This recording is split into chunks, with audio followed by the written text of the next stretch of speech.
Hello everyone, warm welcome to my channel Learn and Upturn. In my today's video, I will talk about post-admission and pre-B.Ed classes preparations. In short, अगर आपने B.Ed में admission ले रखा है और अभी आपकी क्लासेस शुरू नहीं हुई हैं और आप आउट ऑफ एक्साइटमेंट, नर्वस और क्यूरियोसिटी जानना चाहते हैं कि जब तक क्लासेस स्टार्ट नहीं हो रही हैं आप अपनी कोर्स से रिलेटेड क्या कुछ स्टडी कर सकते हैं, क्या कुछ प्रिपेयर कर सकते हैं, क्या कुछ कलेक्ट कर सकते हैं, ताकि एक्चुअली जब आपकी क्लासेस स्टार्ट हो तो आपका जो टाइम है वो थोड़ा सेव हो, जो एफर्ट्स हैं वो थोड़ी सेव हो और आपको पहले से एक बेसिक रफ़ आइडिया रहे, कंटेंट के बारे में थोड़ी नॉलेज रहे, ताकि क्लास में आप अप टू डेट रह सकें और आपकी इन क्लास परफॉर्मेंस जो है वो अच्छी रहे, इफ़ेक्टिव रहे। ये एक रिक्वेस्टेड वीडियो है, मेरी एक सब्सक्राइबर ने इस वीडियो के लिए मुझे रिक्वेस्ट किया था। तो विदाउट एनी फर्दर डिले इस वीडियो को शुरू करते हैं। देखिए, जब आपने B.Ed में एडमिशन ले लिया है और अभी आपकी क्लासेस शुरू होने में टाइम है, तो कुछ चीज़ें ऐसी हैं जो आप प्रिपरेशंस कर सकते हैं, तैयारी कर सकते हैं, इंटरेक्शन कर सकते हैं, लोगों से पढ़ाई कर सकते हैं, नेट सर्फिंग कर सकते हैं या कलेक्ट कर सकते हैं। बहुत ज़्यादा मटेरियलिस्टिक चीज़ों को कलेक्ट करने के लिए मैं आपको स्टार्टिंग में नहीं बोलूँगी, बिकॉज़ हर कॉलेज की अपनी अलग रूल्स होती हैं। हर कॉलेज में जो बुक्स चलते हैं वो कई बार किसी पार्टिकुलर ऑथर को लेकर प्रेस्क्राइब्ड किए जाते हैं, या जो भी मटेरियल्स B.Ed के दौरान, जैसा कि मैंने आपको बताया है कि B.Ed एक सुपर एक्टिव कोर्स है, तो इसके दौरान बहुत सारी छोटी छोटी चीज़ें लगती हैं। फाइल्स बनाना है तो फाइल डेकोरेशन हो गया, क्राफ्ट, पेंटिंग, बहुत सारी चीज़ें, अलग अलग मल्टीपल चीज़ें होती हैं। बट हर कॉलेज का अगेन अपना एक अलग प्रोसेस होता है। तो अगर आप पहले से बहुत ज़्यादा चीज़ें खरीद कर रखेंगे तो माइट बी, अगर वो आपको यूज़ ना आए in the course, during the course, तो वो वेस्ट हो सकता है। इसलिए मैं आपको कुछ ऐसी बेसिक चीज़ें ही बताऊंगी, स्टफ्स के बारे में बात कर रही हूँ मैं, जो कि ऑलमोस्ट हर B.Ed कोर्स में आपको लगेंगी। पॉइंट नंबर 1, जब आपने B.Ed में एडमिशन ले लिया है तो आप कोशिश करें कि आप सिलेबस ले लें। सिलेबस आप नेट से, वीडियो से या गूगल से भी डाउनलोड कर सकते हैं। जो सिलेबस होता है वो ऑलमोस्ट कॉमन होता है, या आपने प्रीवियस ईयर के जो स्टूडेंट हैं उनसे भी आप सिलेबस ले सकते हैं। सिलेबस लेने से आपको एक रफ़ आइडिया मिलेगा कि आपको क्या सारी सब्जेक्ट्स पढ़नी है, क्या कंटेंट है आपका during the entire 2 years course divided into 4 semesters. आपको क्या क्या टॉपिक्स, सब्जेक्ट्स, सब टॉपिक्स की पढ़ाई करनी है, और उससे रिलेटेड कुछ टॉपिक्स पे आप नेट सर्फिंग वीडियोस देख सकते हैं आप, या उससे रिलेटेड अगर आपको मटेरियल कहीं मिल जाता है तो वो आप पहले पढ़ सकते हैं। बेसिकली मैं आपको एक रफ़ आइडिया दे देती हूँ कि B.Ed कोर्स के दौरान जो श्योर शॉर्ट आप चीज़ें पहले से पढ़ सकते हैं वो क्या होती हैं। देखिए, टीचिंग के बारे आप जितना ना पढ़ना चाहते हैं वो आप आराम से, जहाँ से भी आप इंफॉर्मेशंस निकालना चाहते हैं टीचिंग से रिलेटेड, वो आप निकाल सकते हैं। Like style of teaching, phases of teaching, मैंने बहुत सारी वीडियोस बना रखी हैं B.Ed प्लेलिस्ट करके, उसमें आपको बहुत सारी वीडियोस मिल भी जाएंगी। टीचिंग से रिलेटेड मतलब जब आप अपनी सब्जेक्ट को पढ़ाने के लिए जाएंगे तो उसका क्या तरीका होना चाहिए, उसमें जो कंटेंट है वो आप अपने बच्चों के सामने कैसे डिलीवर करेंगे, क्या टीचिंग एड्स यूज़ करेंगे, कैसे डिमॉन्स्ट्रेट करेंगे, कैसे आप पूरे तरीके से समझाएंगे। सपोज दैट आप किसी छोटे एज के बच्चों को पढ़ाने जा रहे हैं, तो वहाँ पर जो बेस्ट इफ़ेक्टिव मेथड होता है उन्हें समझाने का वो होता है स्टोरी टेलिंग मेथड। या आप सीनियर क्लासेस में पढ़ाने जा रहे हैं तो लेक्चर मेथड हो जाता है, ग्रुप डिस्कशन मेथड हो जाता है। ये सारी चीज़ें as per age, class and intelligence level वो डिफ़र करती जाती हैं। ठीक है, तो टीचिंग से रिलेटेड आप पढ़ाई कर सकते हैं। Learning, teaching learning process, qualities of good teacher, ये सारी चीज़ों को आप पहले से नेट सर्फिंग करके पढ़ सकते हैं, या अगर आपके किसी प्रीवियस B.Ed स्टूडेंट के पास मटेरियल, बुक्स या नोट्स हैं तो वो सारी चीज़ों के बारे में भी आप पढ़ सकते हैं। एजुकेशन सबसे इम्पॉर्टेंट, आप बैचलर्स ऑफ एजुकेशन का कोर्स लेने जा रहे हैं तो एजुकेशन से related, ancient education, modern education, education को लेकर जो थॉट प्रोसेसेस हैं एजुकेशनिस्ट के, वो सारी चीज़ें भी बहुत ज़्यादा इम्पॉर्टेंट होती हैं। ठीक है, तो एजुकेशन से रिलेटेड भी जो सारी चीज़ें आप कलेक्ट करके पढ़ना चाहते हैं वो आप पढ़ सकते हैं। वाया एनी मीडियम, किसी भी मीडियम के थ्रू। फिर हो जाता है साइकोलॉजी।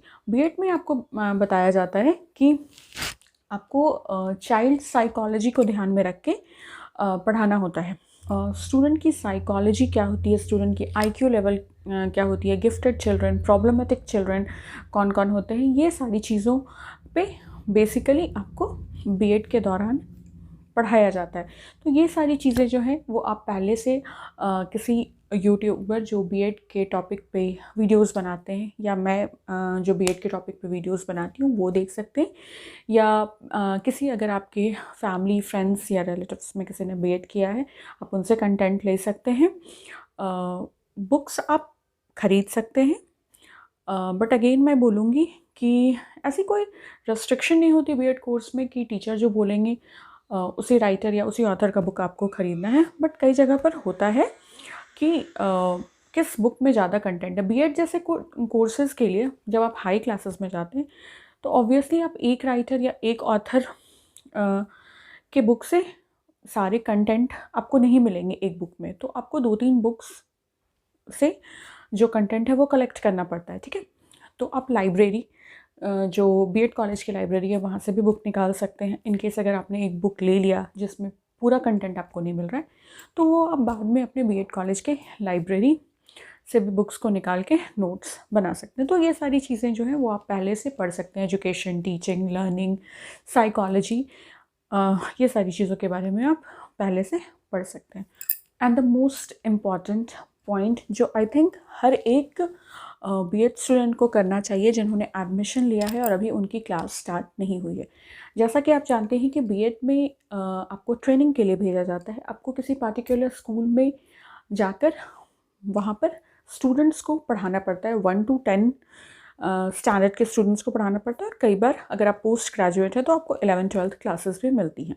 आपको क्या पढ़ाना पड़ता है, आपने जिस सब्जेक्ट में ग्रेजुएशन किया है, ठीक है, वो सब्जेक्ट आपको वहाँ पर पढ़ाना पड़ता है। उसमें से किसी 2 सब्जेक्ट को, पेडागोगी 1 एंड पेडागोगी 2 सब्जेक्ट, वहाँ जाकर आपको पढ़ाना पड़ता है। फॉर एग्ज़ाम्पल आपने हिस्ट्री ऑनर्स किया है, ठीक है, और आपको teaching subjects history and civics मिलते हैं पढ़ाने के लिए। तो इन द मीन वाइल जब आपकी क्लासेस शुरू नहीं हुई हैं तो आप कोशिश कीजिए कि जो 1 to 10 क्लास में जो भी हिस्ट्री के चैप्टर्स हैं या जो भी कंटेंट है वो आप कहीं से बुक अरेंज करके, या अगर आपके आसपास बच्चे हैं तो उनके बुक्स को लेकर एक बार, या आजकल तो नेट पे भी अवेलेबल होते हैं सारे कंटेंट कोर्सेज, इवन वीडियोस भी अवेलेबल होते हैं, वो आप देख सकते हैं कि बेसिकली 1 to 10 में आपको पढ़ाना क्या पड़ेगा, या अगर 11th-12th को पढ़ाना है तो आपको क्या पढ़ाना पड़ेगा। वो सारी चीज़ों पे आपको अप टू डेट नॉलेज होनी चाहिए, क्योंकि जब आप पढ़ाने लगेंगे तो आपको इन डेप्थ नॉलेज गेन करने का टाइम नहीं मिलेगा। ये अभी टाइम है, आप पढ़ सकते हैं। लाइक एसएसटी आपको पढ़ाना है, अगर अपनी ट्रेनिंग में, अपने आर्ट्स के स्टूडेंट हैं आप, तो आप एसएसटी में 1 to 10 क्लास में क्या क्या पढ़ना होता है उस पर थोड़ा अपनी नॉलेज को पॉलिश कर सकते हैं, ब्रश अप कर सकते हैं, अपग्रेड कर सकते हैं, जिससे जब आप पढ़ाने जाएं तो बहुत ज़्यादा आपको पढ़ के पढ़ाने की ज़रूरत नहीं है। बस जस्ट आपने हल्का सा देखा, लेसन प्लान बनाया और नेक्स्ट डे आप जाके क्लास में उस कंटेंट को डिलीवर करते हैं। उसी तरीके से अगर आप कॉमर्स के स्टूडेंट हैं तो आप, और आपने मास्टर्स कर रखा है, तो आप अकाउंट्स बीएसटी 11th-12th की जो अकाउंट्स बीएसटी है वो एक बार थोड़ा थोड़ा पढ़ लीजिए, क्योंकि वहाँ जाकर आपको पढ़ाना पड़ेगा। तो ये मोस्ट इम्पॉर्टेंट चीज़ है कि आपका जो सब्जेक्ट है जो आप बीएड में ट्रेनिंग के दौरान पढ़ाएंगे उस पर पहले आप रिविज़न कर लें। अगर आप ट्यूशन पढ़ाते हैं तो बहुत अच्छी बात है, वो ब्रशअप हो जाएगा आपका। अदर देन दैट आप बुक्स ले सकते हैं आसपास के नेबर्स में, अगर कोई बच्चे हैं, या गूगल या किसी भी सर्च इंजन से कंटेंट सिलेबस निकाल सकते हैं एंड देन उसको आप पढ़ सकते हैं, ठीक। आप थर्ड पॉइंट, आप बीएड से रिलेटेड वीडियोस देखिए। ये जो टाइम अभी आपको मिला है इसमें बीएड से रिलेटेड वीडियोस देखिए। माइक्रो टीचिंग क्या होता है, टीचर्स ट्रेनिंग क्या होता है, देन बीएड में क्या क्या एक्टिविटीज़ होती हैं, लेसन प्लान कैसे बनाते हैं, ये सारी चीज़ों पे आप नेट सर्फिंग कर सकते हैं। मैंने भी अपने लर्न एंड अपटर्न चैनल पे बीएड प्लेलिस्ट बना रखा है, वहाँ से भी आप देख सकते हैं। बीएड से रिलेटेड जो भी वीडियोस होती हैं, एक्टिविटीज़ या पर्सनल बीएड जर्नी एक्सपीरियंस, ये सारी चीज़ें आप नेट सर्फिंग के थ्रू देख सकते हैं, जिससे आपको एक रफ़ आइडिया मिल जाएगा कि ड्यूरिंग द कोर्स आपको क्या क्या एक्सपीरियंस करना पड़ेगा। आप उसके लिए पहले से थोड़ा प्रिपेयर हो सकते हैं। नेक्स्ट पॉइंट, जो कि सबसे ज़्यादा मेरे अकॉर्डिंग हेल्पफुल पॉइंट होता है, अगर आपके कांटेक्ट में कोई भी बीएड स्टूडेंट है जो कि आपके सीनियर रहे होंगे, लाइक जिन्होंने बीएड कर रखा है या बीएड फर्स्ट ईयर में है, या जिस कॉलेज में आपने बीएड में एडमिशन लिया है, वहाँ के अगर किसी स्टूडेंट को आप जानते हैं, तो वो बेस्ट होता है उनसे इंटरेक्ट करना, उनसे कम्युनिकेट करना, बात करना कि about all the BEd process, activities, exams, marking and everything, environment of the college and everything. ठीक है, तो आप कोशिश करें कि बीएड के जो स्टूडेंट्स हैं, इफ़ पॉसिबल आप उनसे इंटरेक्ट कर सकें, इंटरेक्ट कीजिए अबाउट एवरीथिंग, लाइक एग्ज़ाम्स कब होते हैं, कोर्सेज़ किस तरीके से कवर करी जाती हैं, क्या क्या एक्टिविटीज़ आपको करनी पड़ेंगी, या किस तरीके से मार्किंग किया जाता है, किस तरीके से आपको पेपर लिखना चाहिए जिससे आप स्कोर कर सकें ज़्यादा, या उस कॉलेज के बारे में, कॉलेज एनवायरनमेंट, टीचर्स, सब चीज़ के बारे में आप बात कर सकते हैं। ज़रूरी नहीं है आप अपने कॉलेज के स्टूडेंट्स, जो सीनियर स्टूडेंट्स हैं, उनसे ही बात करें। अगर पॉसिबल हो सके तो बहुत अच्छी बात है, नहीं भी हो सके तो जो बीएड के स्टूडेंट हैं उनसे आप इस टॉपिक पे डिस्कशन कर सकते हैं, जो कि आपके लिए बहुत ही ज़्यादा हेल्पफुल रहेगी। लास्ट पॉइंट, आप मटेरियलिस्टिक चीज़ों में क्या क्या चीज़ें कलेक्ट करके रख सकते हैं। देखिए, ड्यूरिंग द कोर्स आपको बहुत सारी छोटी छोटी चीज़ें खरीदनी पड़ेंगी, बट जो मोस्ट प्रोबेबली लगती ही हैं बीएड में, वो सारी चीज़ें मैं आपको बता देती हूँ, जो कि बहुत कॉमन चीज़ें हैं। कॉपीज़, रजिस्टर, फाइल्स, ये सारी चीज़ें आपको लगती हैं। आपको प्रोजेक्ट्स के लिए अलग फ़ाइल बनाना पड़ेगा। देन अलग, जैसे जैसे आपके सब्जेक्ट्स का डिवीज़न है, उसके लिए आपको नोटबुक रखना पड़ेगा। देन जो फ़ोल्डर फ़ाइल होता है वो आपको रखना पड़ेगा।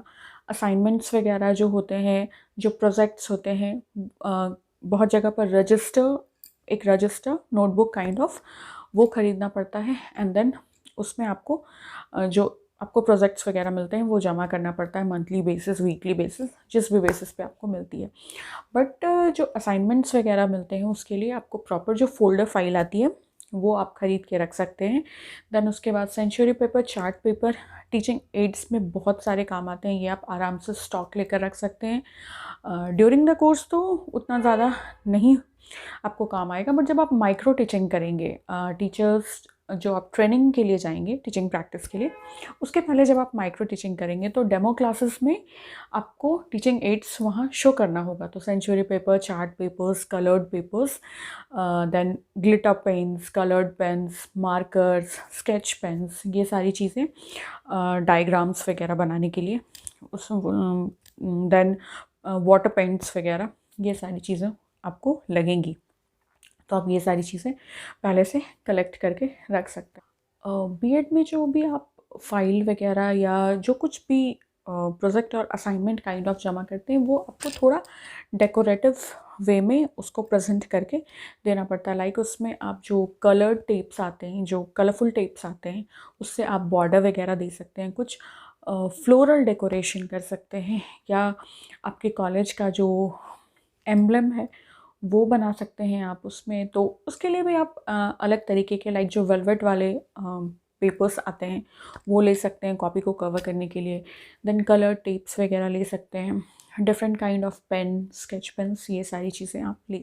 Last point and most important point for दो स्टूडेंट्स जिनका कॉलेज उनके रेसिडेंस से, उनके एड्रेस से, उनके घर से काफ़ी दूर है।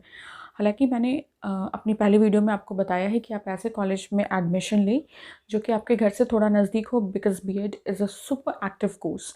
बट अगेन, इफ़ अगर आपका कॉलेज दूर है तो आप अभी जो मैंने आपको सेकंड या थर्ड पॉइंट बताया कि आप की जो कोर्स स्टडी है, लाइक आपका जो ग्रेजुएशन पेपर है जो आप पढ़ाएंगे बीएड में टीचिंग के दौरान, उसको जो मैंने पढ़ने की बात करी, तो आप क्या करिए, जब आप पढ़ा रहे हो तो बीएड कोर्स के दौरान भी आप रफ़ लेसन प्लान्स वगैरह बना कर रखें। आपको जो भी चीज़ जाके क्लास में पढ़ानी है, लाइक माइंड में आप एक फ्रेम तैयार करके रखें कि पार्टिकुलर किसी एक चैप्टर को कैसे सेक्शंस में तोड़ना है, लाइक कितना पोर्शन एक दिन पढ़ाना है, कितना पोर्शन सेकेंड डे पढ़ाना है, और एक दिन में आपको पार्टिकुलर पोर्शन में क्या क्या टॉपिक्स कवर करना है, बिकॉज जो आप टॉपिक्स कवर करते हैं वही आप लेसन प्लान में लिखते हैं, वो आप पहले से प्लान करके रखिए रफ में, तो आपके लिए ईज़ होगा। बिकॉज आपका कॉलेज दूर है, आपको घर आने में लेट होगी, एंड देन आने के बाद वो अगर रफ में प्रिपेयर्ड रहेगा तो उसको जस्ट आपको कॉपी करना रहेगा। तो पहले से एक ब्लूप्रिंट तैयार करके रखें लेसन प्लान की, जिससे कि आपको ड्यूरिंग द कोर्स जब आप पढ़ाने जाएंगे उस टाइम उतना ज़्यादा प्रॉब्लम ना हो। So that's all for my today's video, जिसमें मैंने आपको बताया कि अगर आप एडमिशन ले चुके हैं बीएड में और अभी आपकी क्लासेस शुरू नहीं हुई है तो आप क्या क्या प्रिपरेशंस कर सकते हैं, जिससे आपका ड्यूरिंग द कोर्स जो टाइम है वो सेव हो, और आप अप टू डेट होकर पहले से क्लास में जाएं, जिससे आपकी परफॉर्मेंस अच्छी रहे। I hope you find my today's video helpful and informative. If you find it so, then kindly subscribe to my channel Learn and Upturn. Also, you can like and comment on my videos, and if you have any queries or doubts regarding my video, you can write down in the comment section below. I will definitely reply you there.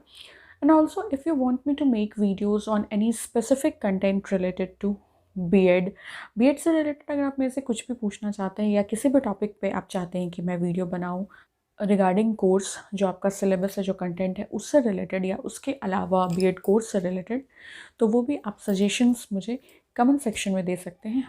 मैं definitely आपके request को consider करूँगी and उस topic पर video बनाने की कोशिश करूँगी। Thank you so much for watching this video. Take care and bye.